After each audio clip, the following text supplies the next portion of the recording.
Okay, so hi everyone. Hopefully, if you are seeing this, it means that I have finally managed to sort my recording software. Even Zoom that I'm using now just did not want to know. I haven't been able to do any recording for weeks. So hopefully now it's working. Okay, so firstly, this is the third attempt this morning to get on and do a video.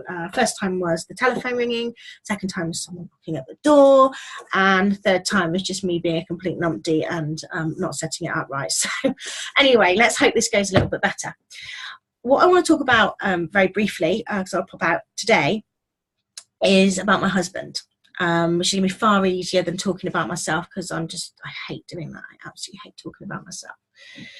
Now, some of you will be aware that in 2009, my husband had an accident, a work-related industrial accident, which left him with some major damage to his lower back. Now, finally, after many, months of pain, we finally got the doctors to agree that there was something more going on than just some mild damage that they originally thought. And what had happened, his discs had herniated inwards. So rather than discs that kind of pop out in the spine that can be manipulated back in, his had gone inwards. And what they'd done is they'd taken the nerves out, well, not out obviously, but had damaged the nerves in his spine. And what was happening, not only was it causing him significant pain, it was also causing his entire lower end to almost temporarily paralyzed and just literally fall from underneath him. So he was pretty much unable to walk and had this horrendous pain. Now, doctors being the way that they are, they just instantly, after the MRI scan, they just put him on loads and loads of pain medication. They suggested this, they suggested that, and he ended up being on Oromorph, Tramadol, Diazepam, I think he was naproxen. There were loads of different ones that they put him through, and in the end, the Tramadol, he just turned so verbally aggressive, if you like, on it. He'd never ever lay a finger on me. It wasn't like that. It was just, he really changed him. So I took him off the Tramadol as soon as we could. So he's left then with the morphine, and he's on high doses of morphine. Well, finally in January 2011, they decided that they would do like a spinal fusion and hopefully repair some of the damage to the nerves. Well, when he first had that done, it was an 8-hour operation. It wasn't just the spinal fusion. He's got the cages. He's got a metal rod that goes down through his back, and 2 whopping great cages in there, and discs removed and all sorts. And it was an 8-hour operation, and it was, honest to God, it was the worst 8 hours of my life. I was at home on my own with the 2 children that I had at the time, and nobody phoning me, nobody keeping in touch with me. It was absolutely horrendous. And we were told that there was, I think it was something stupid like a 70% chance that the operation could paralyze him. And then obviously you've got all the usual operation risks as well, which are even worse. So it was horrible, absolutely horrible. Well, he had the operation, and initially we thought, a year on, he was just in so much pain, still on the morphine. Horrible medication. And we didn't think really there was anything that could kind of be done. Well, he did gradually, over another year again, he did get a little bit better, which was great. And he was able to return to work. Unfortunately, that didn't last very long. And January, February 2015, he had a lot of problems again, and he said, something's not right, I don't feel like something's as it was. It almost feels like all the original operations moved. And then in the April of that year, he had to give up work. So April 2015, he had to give up work again. And so we were back to square one with him, virtually unable to walk. The nerve damage, he's just collapsing every 2 minutes again. We didn't know what, if anything, had gone wrong. And do you know what? It took us months and months and months to finally get the doctors to take him seriously again. It was just like, oh, well, you've just overdone it. Or no, it wasn't the case at all. Anyway, to run forward a little bit, when they finally did a scan, they found out that his original operation that he'd had done, and all the framework and everything that was in, that was actually fine, nothing had actually moved. But what had happened is, because he'd had the framework in, it had caused the upper part of his spine from that to start to have problems, and it was basically starting to compress down. So they've actually diagnosed him with degenerative spine, I mean, crumbling spine, whatever you want to call it. There's lots of different terminology for it, but it's basically collapsing down. Now, this isn't something that can be sorted with anything that we're going to find here.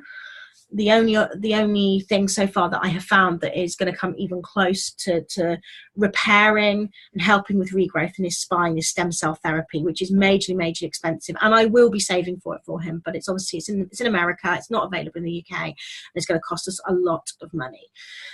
So what did we do in the meantime? How do we get his pain levels under control? He was literally spending his morphine that he was on. He was taking 4 times a day, 10 milliliters of morphine, those 4 times a day, along with diazepam 3 times a day at quite a high dose. And he was that's all he was doing. His only way to stop him having any pain was for him to be asleep.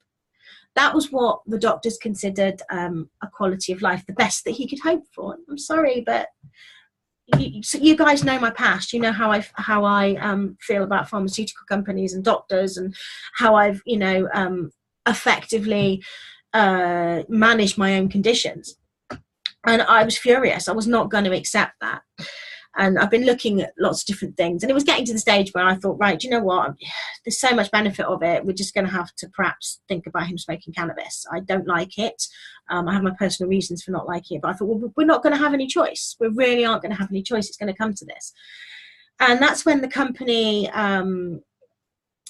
well, sorry, I'll go back a little bit there. So I really didn't like the thought of putting him on that. And then as it's progressed on this year, he started having seizures, which we think might well be related to the nerve damage and whatever's going on neurologically with his, with regards to his back. And he had a really big seizure and was rushed off down to hospital. Again, really scary. And he hasn't been right since. He still gets his words mixed up. His eyes aren't right. He can't his eyes couldn't focus right.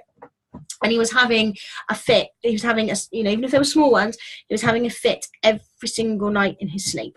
So looking at the cannabis side of it and what I knew, I thought, well, this actually, do you know what? This isn't even an option now. The THC that you find is in such high levels when you smoke cannabis, I thought, I can't risk that. I mean, I know there are people that say that cannabis has helped the seizures, but the THC has been proven that it can actually be really nasty for seizures.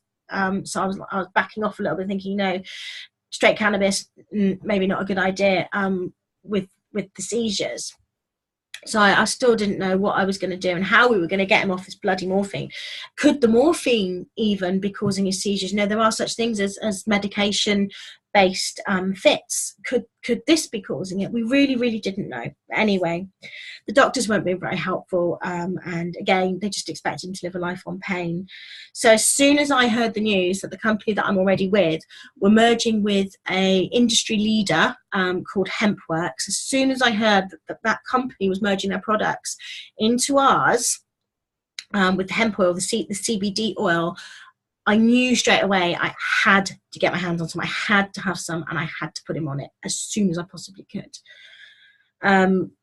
I wasn't skeptical in the normal sense, but because we've been through so much and had so many people saying, oh, this won't work and this won't, I just kind of, for the first time ever, I doubted something, and I really shouldn't have doubted, but I was just so, I just thought, well, how can anything help? We've been through all this. How can anything possibly help him? And within 2 days of taking 5 drops of the 500 CBD oil twice a day, he had stopped his morphine. That was it. No more morphine. No more 4 times 10 mils a day. He'd stopped his morphine. He has gone back on to a nightly dose of a small amount of morphine. I'll explain why in a minute, completely different reasons. But it stopped taking his morphine. His level of pain was better than when he was taking his morphine. Now, it's not gonna solve his problem. It's not gonna stop him having falls. It's not gonna stop him, you know, it's not going to make him more mobile. That is just giving him a better quality of life. He's not in pain anymore. The only thing that's going to make him more mobile is this stem cell, and I'm sure as time goes on you'll hear about me talking more and more about that. But he, you know, he just to be out of pain. The thing that hit it for me, and I actually burst into tears, was the other night we were talking, and a joke come up. And he smiled and he laughed. And honestly, it was the first time, I think, in years that I've seen a smile that wasn't a put on smile because he wanted me to think he was happy. It was a proper smile that had no pain behind it. And that is absolutely massive for me. And it must be for him as well. I mean, I wanted him to be on this video as well, but he's not really the sort of person that likes being in front of the camera. So, he wasn't comfortable to do that, but I'm sure he'll comment on this video when I share it. But that was huge, absolutely massive. Now, the reason that he started taking just one nightly dose of morphine again is he's got restless legs. Now, I personally, from doing some research, believe that his restless legs are down to his body healing itself, because he's never had restless legs like that before, not to that degree. So I'm really confident that is down to his body healing itself. And he's actually going to up his dose, and what we're probably going to do is order the 750 strength CBD oil, and I think we can completely eradicate his morphine within the next couple of months. Completely. He won't be on there, and he hasn't, this is the great thing, he has not taken no diazepam at all either. Since starting the CBD oils, he has taken no diazepam whatsoever. He hasn't got the same amount of pain, he hasn't got the tightness in his back that he was getting, because obviously, you know, the muscles kind of protect your body, and he was, along with his pain and what's going on in his back, his muscles were obviously causing problems, so it's helped with that. And another thing which I noticed a couple of days ago, he hasn't had a single fit in his sleep. He was waking me up every night. I used to think, because I snore really badly, and I used to think that you know, this nudging initially was him trying to stop me snoring. And since he's been getting these seizures, I figured out it's not nudging me to stop me snoring. I'll turn over and he's having a fit in his sleep and he doesn't even know. First time it happened, it was really, really scary. I didn't know what to do. And then I spoke to someone on the phone, and they said, no, it's fine, it can happen. And, you know, I kept an eye on him, and now we don't have that. He's having no fits in the evenings whatsoever. His eyes, the pain in his eyes that he was getting because of the seizures, they've all got better. He's not getting the auras of the seizures. So he was getting like hives, really sort of bad, almost like a hot flash, a heat flash. And he was having real problems with that. And it was auras before he would then have a seizure. He's not getting any of that. He's not getting the migraines. So initially, you know, 2.5, 3 weeks into taking these oils, the improvements are massive. I never expected them to cure him. I know what his only option is for his back to be repaired, so I wasn't expecting that. But to have this, as far as we've got, is absolutely amazing. So I just wanted to share that with everybody. And like I said, I'm sure he'll comment on the video below. I'm going to have to go now, but I've got some really, really great stories and blogs to share.